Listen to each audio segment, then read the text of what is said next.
guys, welcome back to my channel. I'm back today with another highly requested video. So today we're going to be talking about how to pass your theory test. This is kind of a self-explanatory. I think it's quite straightforward to be honest. The theory test is obviously the first half of getting your license. So once you get this out of the way, nothing's gonna stop you. Like you're good to go. I'm gonna give you guys a few tips because I can only tell you what I did or what I learned or what helped me, and maybe that can help you.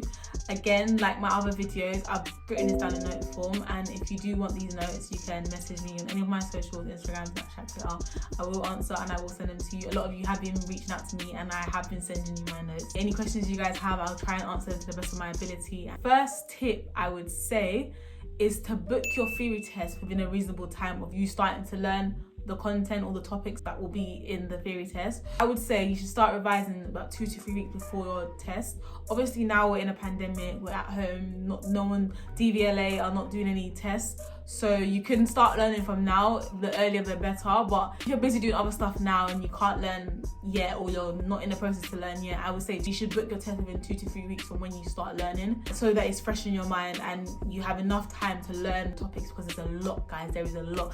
There's the highway code, the different road signs, different scenarios, there's hazard perception. There's just so much you need to know. Download the DVSA official app, and that is the Driving Standards Agency. I don't even know, the people who are in charge of like learning how to drive, their app. You can get either just the theory test, or you can get the theory, hazard perception, and I think there's a highway code app.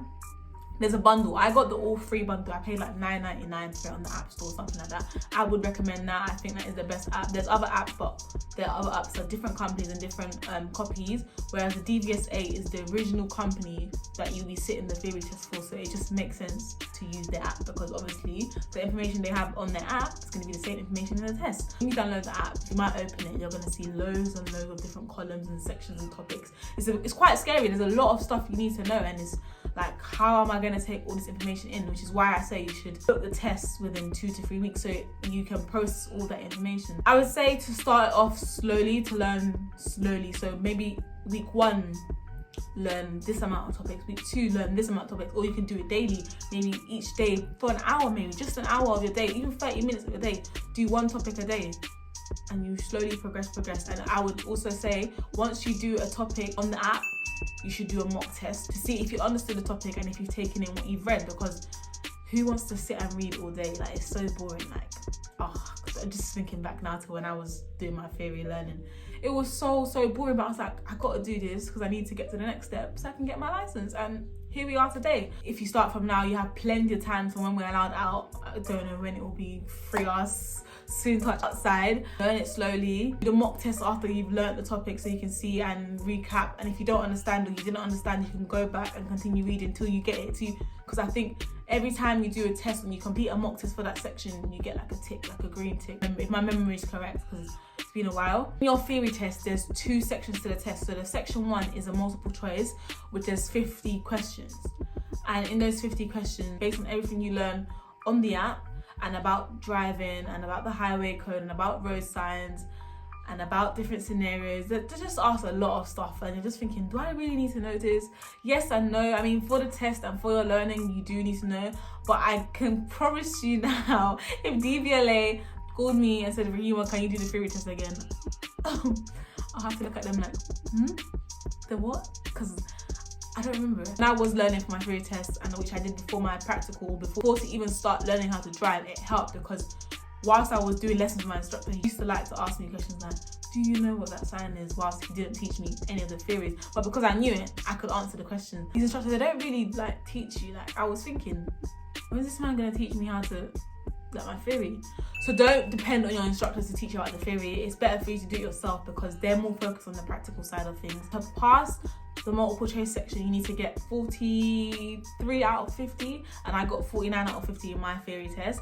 And the second part of the test, so it's a series of video clips where you have to spot the hazards. These can vary from a pedestrian walking into the road, an animal being in the road, cyclists being in the road, and then you have to click with the mouse on the computer screen to show that you saw that there was a hazard coming up. You get scored from, I think, maybe 5 or 6 for how quick you realize the hazard. So the sooner you get the hazard, the higher the mark. Later you see the hazard, the lower the marks, so you can range from 1, 2, 3, 4, 5 and onwards. In one clip there's 2 hazards, so you can get double the marks to reach 75. Take your time, but don't be too slow. Also, when you're clicking for the hazards, try not to click in a pattern or just click anyhow anyway, because they may think you're cheating and they will just lock off your whole test. So don't do it.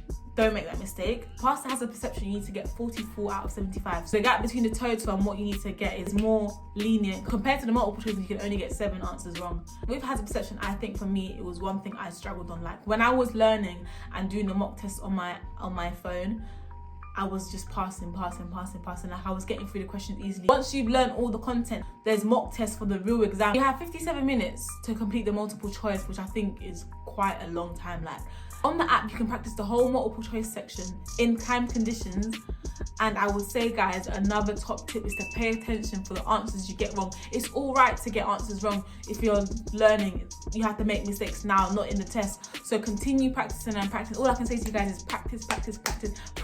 Because I had the app on my phone and I've used my phone a lot. I'll be in bed, I'll be in the toilet, I'll be on the bus, on my way to school, outside, sitting in my room, just doing the test, just doing the mock test. And the more I did it, the more I remembered the correct answers. So pay attention to the answers you get wrong and remember the answers, because in the mock test and in the real test, the questions are exactly the same. If anything, they change like one word, but you will probably remember the question from a mock test. So just do the mock test, guys. I cannot stress, do the mock tests. I would just say pay attention. I would be clicking, I'm like, that was a hazard. It wasn't a hazard, I was getting 0.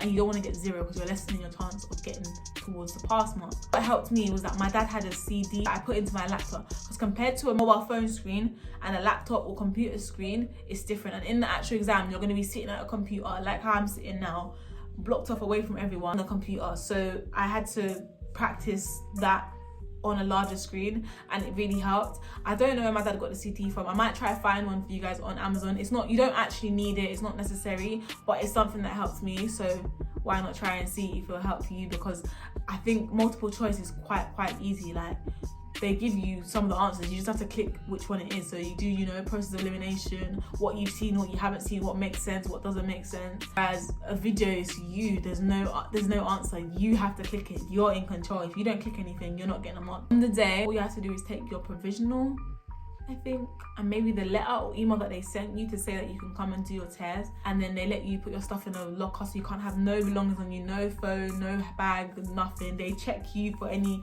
cheating on your arm, and they let you go into the room. They also read out the question to you, so you have headphones. You don't actually have to read the question yourself. The questions are read out to you. Make sure you practice, guys. Practice makes perfect. Go over the topics, the content. Do the mock tests because they really matter. Learn the highway code and just practice. And don't stress about it too much, and make sure you leave enough time. I think if you wanted to start now and prepare for when we're allowed out, that would be great.